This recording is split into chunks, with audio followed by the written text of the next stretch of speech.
Hello mes jeunes Padawan, content de te retrouver. Aujourd'hui, on se retrouve pour une vidéo d'analyse de Major Movement sur une vidéo d'abdominaux pendant 30 jours. Donc, je vais te donner mon avis personnel par rapport à ça. Qu'est-ce que tu vas pouvoir en tirer comme information importante aussi pour toi si jamais tu vas avoir les abdos ou le ventre plat. D'ailleurs, j'en profite pour dire que Greg, alias Major Movement, c'est quelqu'un que je connais et d'ailleurs, j'aime vraiment beaucoup ce qu'il fait par rapport à la kiné. Je l'ai aussi vu quand j'étais en France par rapport à mon dos, donc vraiment, je recommande ce qu'il fait, vraiment, vraiment top. Donc là, on va tarder sur cette vidéo-là. Si jamais tu viens de débarquer et que tu ne me connais pas encore, je m'appelle To Mahjong, expert en perte de poids. Et si jamais tu as besoin, tu as mon adresse mail qui s'affiche juste ici où je réponds en 24 heures. Voilà. Pense à me mettre un petit pouce jaune qui fait plaisir. Si tu as quelqu'un que tu voudrais que j'analyse, dans les commentaires. Et nous, on y va. C'est parti. Ok, donc on se retrouve derrière mon écran. Ne sois pas surpris, les vidéos, je les fais avancer en x2 justement pour pas que ça soit trop long. Donc c'est parti, on y va pour la vidéo de Major Movement. Pourquoi ces fameux challenges d'abdos sont une connerie? Pourquoi est-ce que les programmes de 21 jours pour avoir un summer body c'est une connerie? Je vous explique tout ça en jingle.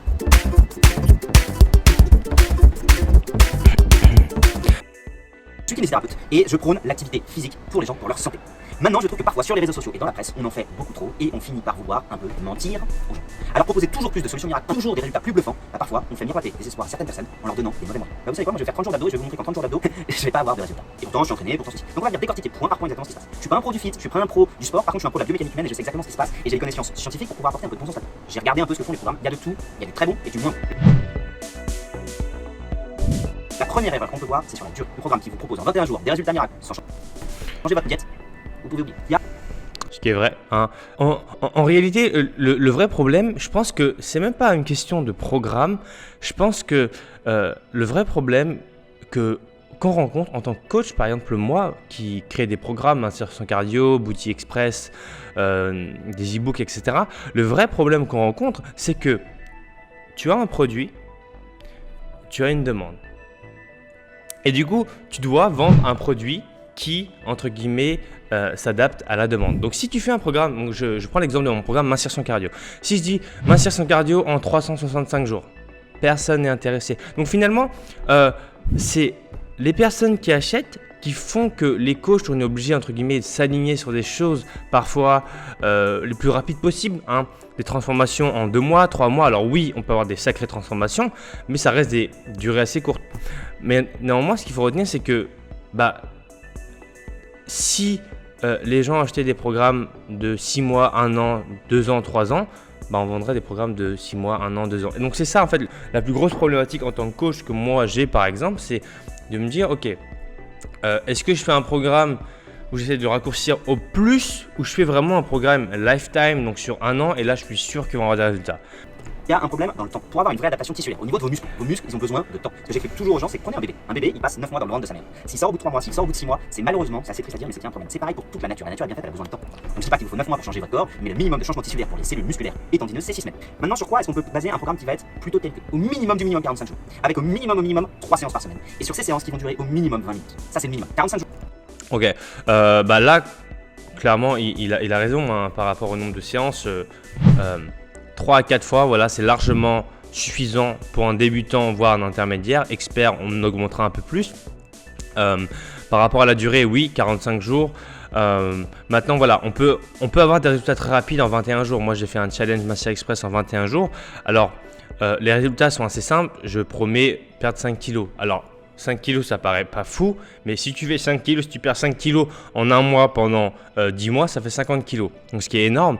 Donc, finalement, 5 kilos en 21 jours, c'est pour moi la vitesse maximale qu'on peut perdre en 21 jours. Voilà. Donc, c'est les données scientifiques que j'ai regroupées pour faire un truc le plus agressif possible. Certaines personnes veulent perdre du poids très rapidement. Eh bien, c'est possible. Maintenant, c'est plus compliqué, c'est plus peut-être un peu plus hardcore, mais ce qui est normal. Donc, plus on raccourcit la durée, plus c'est compliqué. Donc, voilà. Mais bien entendu, si on va avoir des abdominaux en ventre plat, il va falloir corréler donc l'alimentation et l'activité physique. Mais en numéro 1, le numéro 1 de très très loin pour avoir les abdominaux, c'est l'alimentation. Si tu as un niveau de body fat, donc masse grasse qui est trop élevé, donc par exemple si moi je monte, je dois être à, j'arrive pas à avoir mon retour écran, je suis à, bon là c'est le matin aussi, il est 7h, je dois être à 14%, 13%, je fais 1m77, 89 kg, donc on voit mes abdominaux, mais ils sont pas non plus découpés incroyablement parce que pour les voir un peu mieux, il faudrait que je descende à 10%. Donc je rappelle que pour les femmes, avoir des abdominaux, c'est pas forcément hyper sain. Sinon, pour donner une ordre d'idée, en dessous des 24%, 22%, c'est à partir de ce niveau-là qu'on peut commencer à avoir des abdos qui apparaissent pour les femmes. Pour les hommes, 12, 14% et en dessous. Toujours, 3 fois par semaine, 20 minutes d'effort. Si vous réunissez pas ces 3 critères-là, c'est sûr qu'il va pas se passer grand-chose. Donc ça, c'est le premier critère sur la durée. Deuxième critère sur l'intensité. Je vois beaucoup de programmes qui ont une intensité qui est 1000 fois trop faible. Un programme qui vous fait faire 4 squats, 3 abdos et 10 secondes de planche, je suis désolé, mais vous faites rien du tout. Il se passe rien. Littéralement, vous pouvez sentir un effort, vous pouvez sentir une fatigue. On est d'accord, mieux que rien. Mais pour avoir un changement dans votre corps, c'est trop faible, c'est pas suffisant. C'est très loin des recommandations scientifiques pour avoir une modification. Alors là, c'est entièrement vrai ce qu'il dit dans le sens où c'est pas assez intense, c'est mieux que rien. Et en fait, c'est là où c'est intéressant en termes de débat, entre guillemets, c'est est-ce que c'est mieux de faire mieux que rien ou rien? Donc, je préfère dire à quelqu'un, alors attention, je ne prône pas du tout les trucs que vous voyez, etc. Moi, souvent dans les programmes que je donne sur Instagram, donc entraînement brûler 300 cales, souvent c'est 8-9 exercices, 3-4 tours, donc c'est des choses qui ont du sens. Mais on remarque, entre guillemets, que ce genre de truc un peu squat challenge, tu fais des squats tous les jours, ça plaît aux gens, et je me dis toujours, mais what the fuck, c'est un truc, c'est flingué de chez flingué, pourtant les gens aiment, c'est bizarre, tu vois. Donc si les gens aiment faire des squat challenge, on va leur donner des squat challenge, entre guillemets. Mais en tout cas, moi, j'essaie vraiment de pas donner ce genre de programme un peu pété. Parce que mieux que rien, c'est toujours intéressant. Mais néanmoins, si on peut être un peu plus efficace, pourquoi pas. Effication réelle de votre corps. Donc là, des programmes comme ça, il y en a beaucoup. Et ensuite, le point numéro 3 qui me pose problème, c'est sur la progression. Et ça, j'en vois énormément. Ils vous font des exercices tous les jours, quasiment toujours le même exercice. Ils partent le premier jour, vous faites 15 secondes, le deuxième jour, vous faites 20 secondes, le troisième jour, vous faites 45 secondes et vous finissez, je ne sais même pas comment, au bout de 30 jours, à faire 8 minutes. Ça, c'est juste pas possible. Soit c'est quand vous avez commencé, si vous êtes capable de faire 8 minutes au bout d'un mois, c'est que quand vous avez commencé à 15 secondes, c'était beaucoup trop fait pour vous, ou soit. Là, clairement, il a raison dans le sens où là, si la progression est aussi rapide que ça, c'est qu'il y a un problème. On ne peut pas passer de 30 secondes de gainage en souffrance à 4 minutes au bout d'un mois. C'est hyper compliqué. 15 secondes c'était bon niveau et déjà dès le début c'était dur, vous n'arriverez jamais à finir. Et là c'est sûr qu'en cours de route vous risquez de vous blesser au pire ou de vous démoraliser au mieux. Et donc il y a cette notion de progression qui n'est pas du tout adaptée. Ça c'est les 3 points noirs que j'ai relevés. Pour venir à ces 3 points, ce qui me pose problème finalement c'est l'aspect un peu mensonger où on va proposer aux gens des solutions miracles en leur donnant des moyens qui ne correspondent pas à leur vraie capacité. Et surtout, et c'est celle-là sur laquelle je vais me pencher aujourd'hui, c'est sur le manque de cohérence. Sur le manque de cohérence, si vous voulez bien, on va se pencher vraiment sur ce que ça veut dire les abdos, ce que ça veut dire le ventre plat. Et je pense qu'il y a une vraie perdition, on se mélange vraiment et on confond un petit peu tout. Gros, sur le travail des abdominaux, je pense qu'on peut diviser ça en 4 objectifs. Premier objectif, ce sera un objectif de perte de poids. Deuxième objectif, un objectif de ventre plat. Troisième objectif, un objectif de six-pack. Quatrième objectif, un objectif santé pour ne plus avoir mal au dos. Alors, ça tombe bien, on va les décomposer. Premier objectif qui est souvent vendu dans ces fameux programmes Summer Body, perte de poids. Alors oui, mais non, je m'explique. La perte de poids c'est super simple, c'est une question juste de dépenses énergétiques et d'apport énergétique. Si vous avez un apport énergétique qui est supérieur à vos dépenses, vous ne pourrez pas en fait perdre de poids. Au contraire, vous allez. Là, il a raison, c'est en numéro 1, comme je le dis souvent, pour la perte de poids, c'est l'alimentation. On ne peut plus simple. C'est pas le sport, contrairement à ce que les gens disent, c'est l'alimentation. Si tu as une alimentation de merde, même si tu fais un marathon, tu peux ne pas perdre de poids. Donc prendre du poids. A l'inverse, si jamais vous arrivez à dépenser plus que ce que vous mangez, donc ça veut dire diminuer un peu vos rations et en même temps faire plus de sport, là vous pourrez perdre du poids. La seule chose, et c'est pour ça que ça n'a pas de logique, c'est que si vous faites des abdos à type de crunch, principalement, votre raison principale de vous arrêter, ça va être de la fatigue musculaire au niveau de vos abdominaux. C'est pas une fatigue cardiovasculaire, c'est pas une fatigue globale qui est signe d'une très haute dépense énergétique, c'est juste le signe d'une fatigue d'un groupe musculaire. Ce qui va vous arrêter, c'est la fatigue d'un groupe musculaire. Donc oui, vous faites de la dépense énergétique. Oui, vous ciblez peut-être au niveau du ventre. Alors, vous savez, malheureusement, on ne peut pas cibler la perte de gras. Certaines études disent que oui, mais dans la majeure partie, on ne peut pas vraiment cibler. Alors, on ne peut pas cibler la perte de gras, par contre, on peut favoriser la perte de cette zone-là, dans le sens où on peut activer un peu plus. Parce que souvent, ce qui se passe, c'est qu'on met du gras sur les zones où on ne bouge pas vraiment, où la circulation sanguine est mauvaise. Donc ça, on a pas mal d'études scientifiques par rapport à ça. Donc par exemple, je ne sais pas, si on veut être plus veineux des bras, ça va être intéressant de travailler régulièrement ses bras. On remarquera souvent que les zones où on a le plus de gras sont les zones où on le bouge le moins. Souvent le cou ça va parce qu'on bouge souvent sa tête, etc. Mais par exemple le bas du ventre, les fesses sont souvent des muscles qu'on ne sollicite pas énormément. Et donc là le gras vient se loger ici.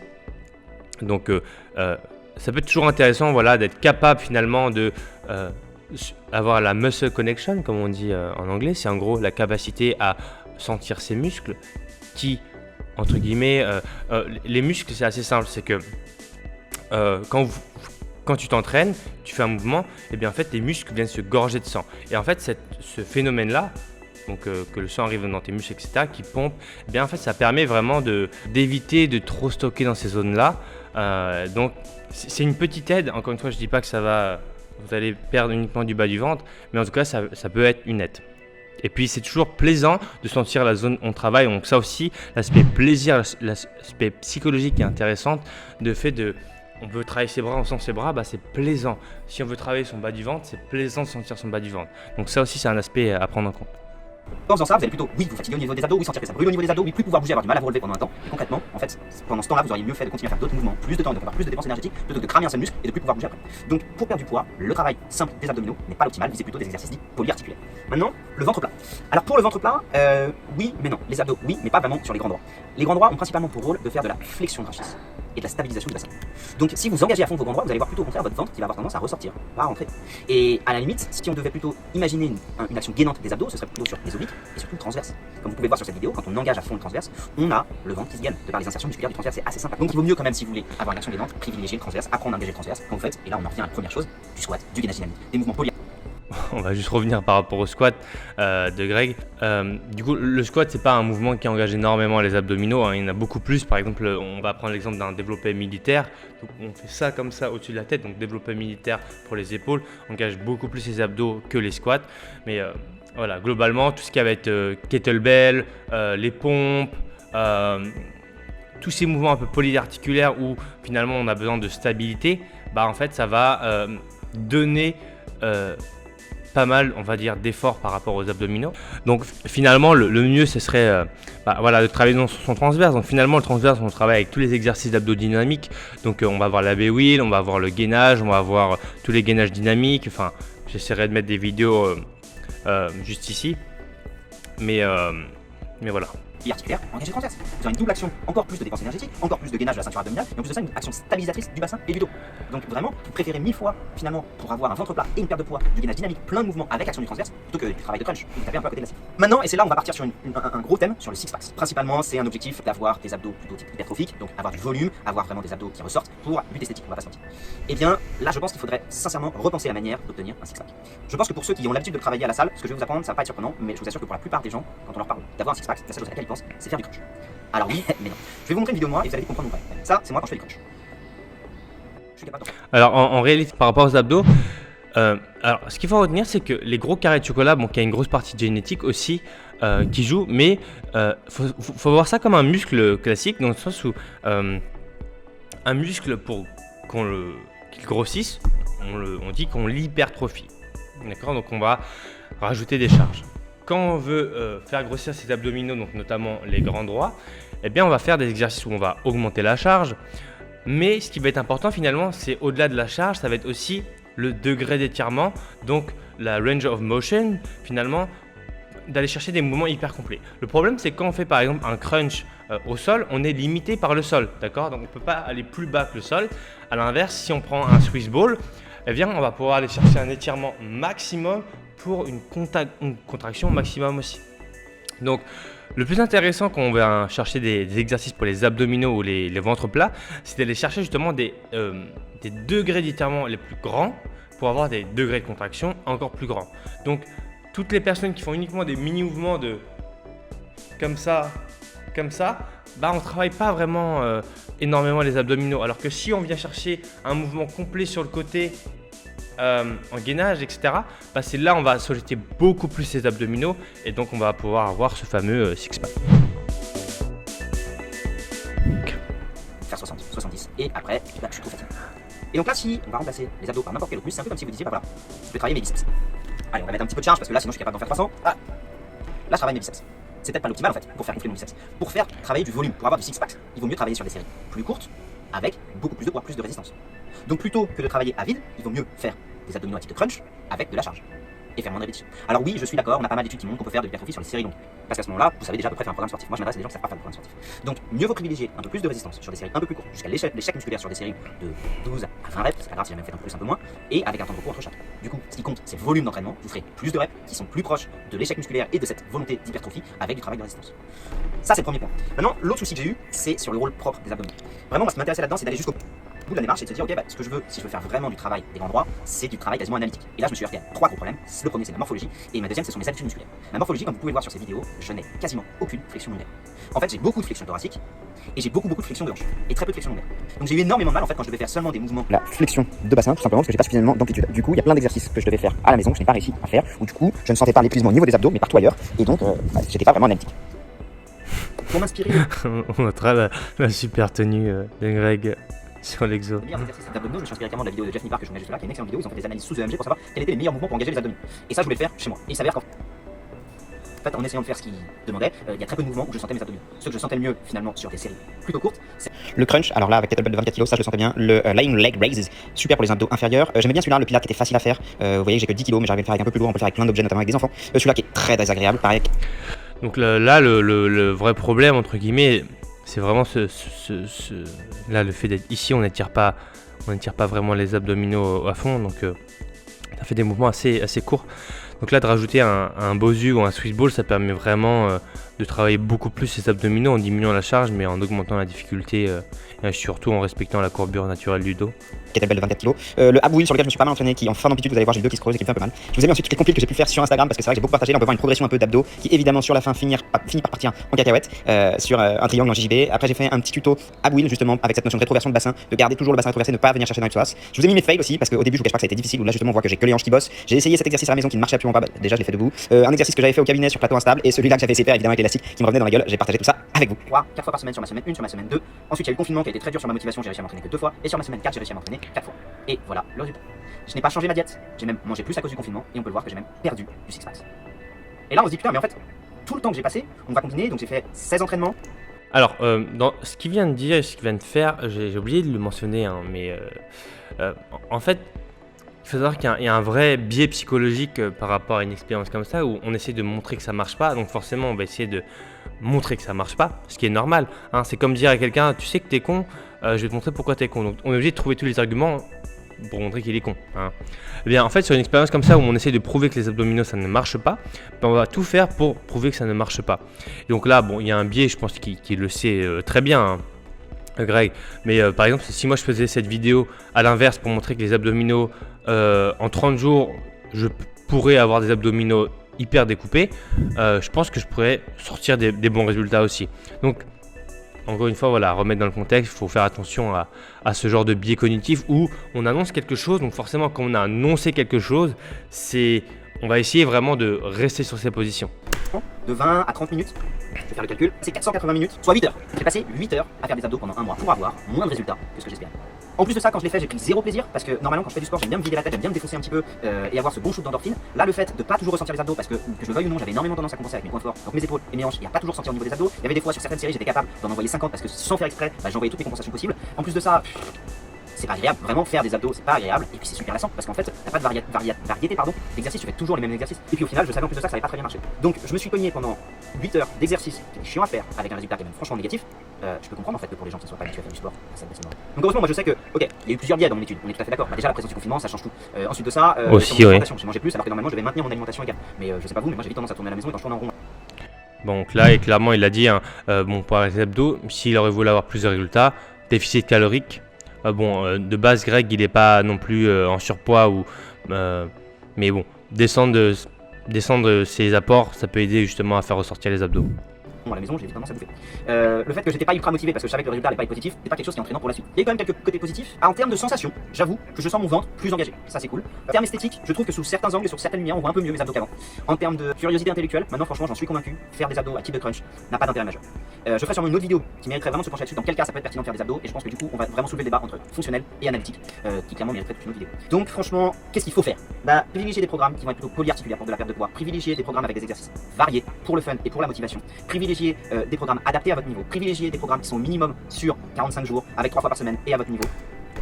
Ok, super. Je pense qu'on a fait le tour de la vidéo de Greg. Donc, Il relève des points hyper intéressants par rapport aux abdominaux. Voilà. Donc finalement, si vous voulez avoir des abdominaux en 30 jours, clairement, c'est souvent se mettre un peu le doigt dans l'œil, surtout si on a des niveaux de body fat, donc de masse grasse qui sont assez élevés. Voilà, ça met du temps. Le ventre plat, c'est un peu la cerise sur le gâteau. Il y a beaucoup de gens qui ont des ventres classiques et c'est vraiment cette partie-là qui est la plus compliquée à avoir, c'est la fin finalement, la finition, le ventre plat, les abdominaux découpés, etc. C'est ça qui prend le plus de temps en soi. Donc voilà pour cette petite vidéo d'analyse de Major Movement. Je pense que j'ai fait le tour.